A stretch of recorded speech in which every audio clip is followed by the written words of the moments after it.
Hey there, nerds. Jasmine and Brandon here with some comic book reviews for you. Yeah. Hey guys, Skeppy here with my comic reviews this week. My first one is 27 second set number 4.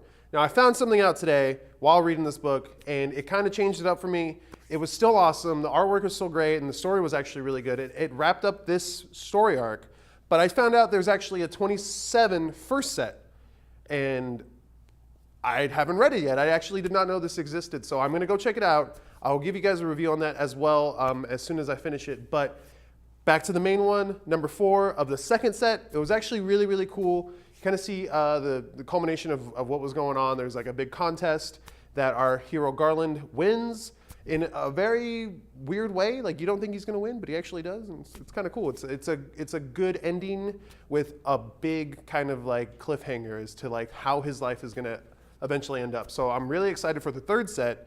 Hopefully there's a fourth set and maybe a fifth one that I could read. But overall, it's the second set. I'm gonna give 3.5 Nerd Skulls. All right, guys, my second book this week is Star Wars, Agent of the Empire, Iron Eclipse, number 1. This book really, really got me. I usually don't read too many Star Wars comics because I don't want to get wrapped up in it. I love the Star Wars as it is, the movies. I like the animated series and the Clone Wars stuff. I'm into the expanded universe, but it's just so massive and there's been so much stuff put out there, it's really hard for me to jump into it. But this was actually really cool. This takes place pretty much during 4, like right around 4. You see a lot of hints as to what's going on. They reference 3, they reference a lot of the movies. So it's really immersive into it. And it's written by John Ostrander, who's a brilliant comic book writer, and it's drawn by Stefan Rowe, who is an equally brilliant, if not better, comic book artist. He's like a poor man's Terry Dodson, and I only say that because he's not as well known and he's not as prolific, but he's an amazing French guy. I love his art. He did some amazing stuff for DC recently, so definitely check his stuff out if you want to learn more about him. But this book, really, really awesome. Han Solo and Chewbacca, everyone's favorite Wookiee, makes a cameo in this. You see the Millennium Falcon, and this guy, the main character, is actually a really cool guy. He works for the Empire, but you totally root for him because he's such a badass. So overall, the story kind of engages you. You want to read more about it and you want to know what's going on. I'm gonna give it 4 Nerd Skulls, straight up. All right, guys, I'm here with my third review, and it is Avengers Extinction number 1 by Jeff Loeb and the ever-powerful Ed McGuinness. First off, I have to say I was not excited for this book at all. I have fallen off the Jeff Loeb bandwagon. I used to love him. His Superman Batman run is one of the best comic book runs I've ever read.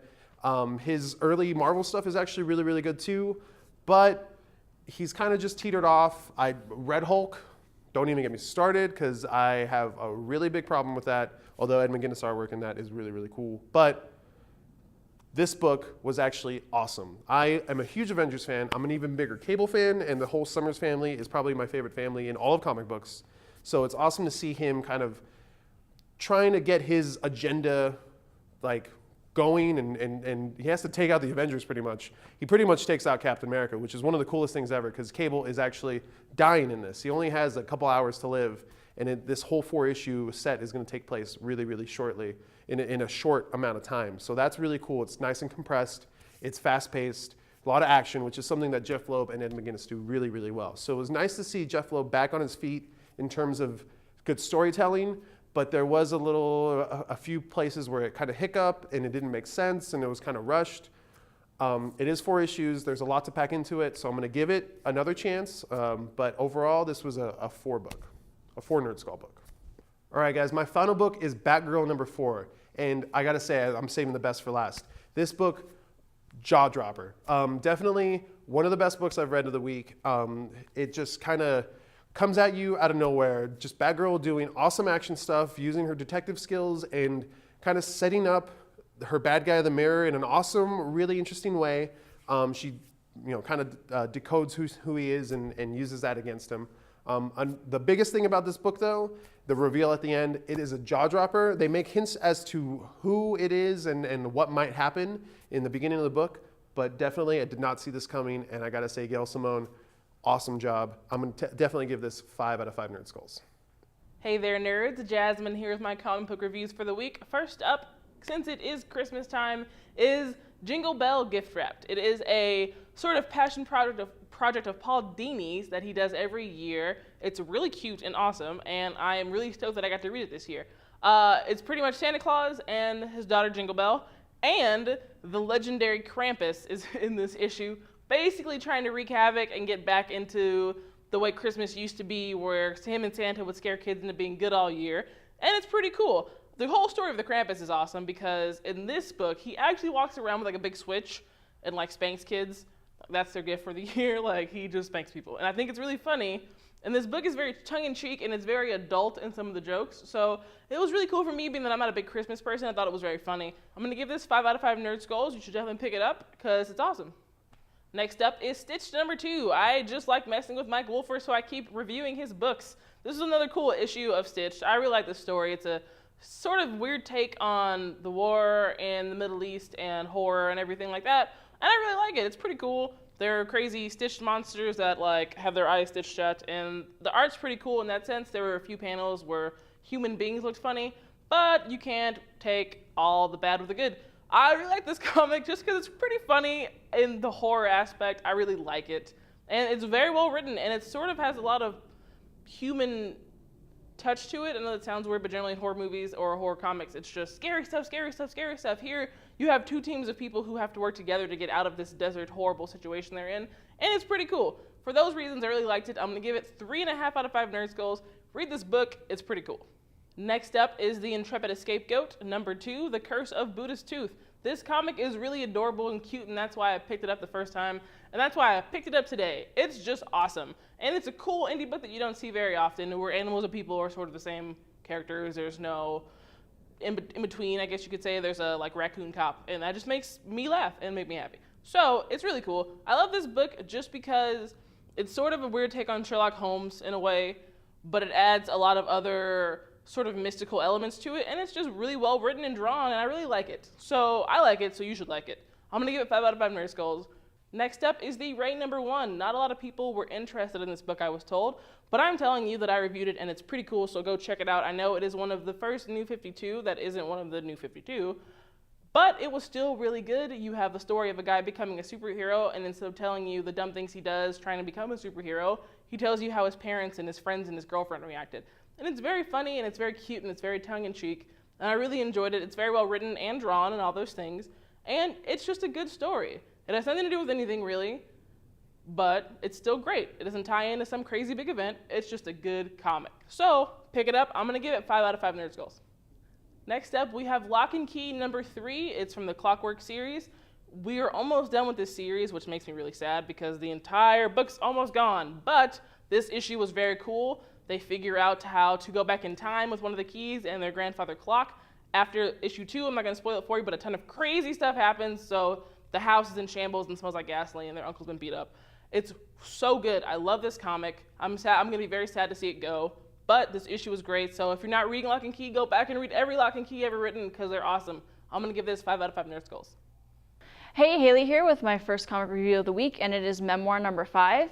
I've never read it before, and this turned out to actually be a really interesting place to jump in because I felt a little bit lost. I knew that there was something that I was missing, but it didn't matter. I had an easy time reading it. It was, the story was that they got to this evil forest, or haunted forest, and there's evil spirits, but there's also just lost souls that are theirs, and they only go after people that harm them.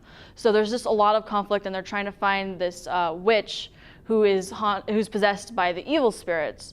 I was really captivated by it, and I would actually be interested in reading the next one, so I'm going to give it 4.5 Nerd Skulls.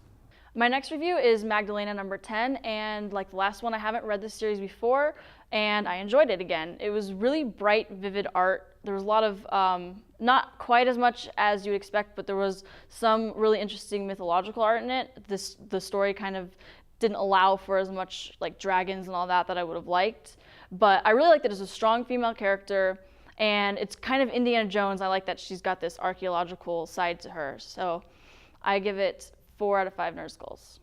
Hey guys, Bobby here with my comic reviews for the week, and my first one is going to be Shaky Kane's Monster Truck. This book kind of was told, it seemed to be told from the point of view of a child who was narrating his own little playtime with his toy. I would guess the age group of 4 to 6 years old. what I'm basically saying is the story didn't make a lot of sense. I didn't understand it, and there was no ending that made sense of the whole book. I didn't get it. It did kind of seem like it was a comic that would be in the Adult Swim section of comic books, weird and has a very small following, I would guess. I really didn't like it. The art was kind of good and interesting and did remind me, like I said, of Adult Swim cartoons, so maybe you'll like that. Otherwise, I'm going to give it 2 out of 5 Nerd Skulls. What's up, nerds? Brandon here, and I've got some comic reviews for you this week. First off, I have Guillermo del Toro's and Chuck Hogan's The Strain. Actually a pretty interesting book. Early on, it's alluded that this book's going to be about vampires, and my first thought was, yay, another vampire book. But it's actually pretty cool. It's very good artwork. You're kind of just introduced about the legend, I guess, of this one vampire, and I'm sure that he's going to make a reappearance. But a plane lands, and everyone is dead on board except like 4 survivors, and there's an eclipse about to happen. So it looks like they're building up to some crazy, hectic, giant vampire, bloody battle thing of awesomeness. So I'm on board. I'm going to give this 4 out of 5 Nerd Skulls. My next book is The Walking Dead, number 92. It's always been a good book. I've always been a fan of The Walking Dead. This is definitely a talking issue, not a lot of action, but we have a new character introduced, and it looks like big changes could be happening. We've seen this before, so I'm automatically thought back to how things have gone so terribly bad in this book, but I'm hoping that it goes in a different direction. I can see bad happening, but I'm hoping it's not just a repeat of what we've already seen in this book. Either way, totally intrigued. Can't wait to see what happens next. I'm going to give this 3.5 out of 5 Nerd Skulls. Last up, I have Green Lantern number 4. Huge fan of this book. This has just been awesome. One of my favorite titles with the reboot. The artwork in this issue particularly is incredible. I know it's still Doug Mahnke, did everything else, but something about a couple panels in this just blew me away. I like where they're going. I'd like to see how they get out of the predicament they're in. And yeah, I'm going to give this 5 out of 5 Nerd Skulls. All right, nerds, that is going to do it for our comic reviews this week. But until next week, be sure to check us out on Twitter, Facebook, and YouTube, as well as Nerdlocker.com for all your nerdy news. I'm Brandon. And I'm Jasmine. And we'll see you later for even more comic reviews.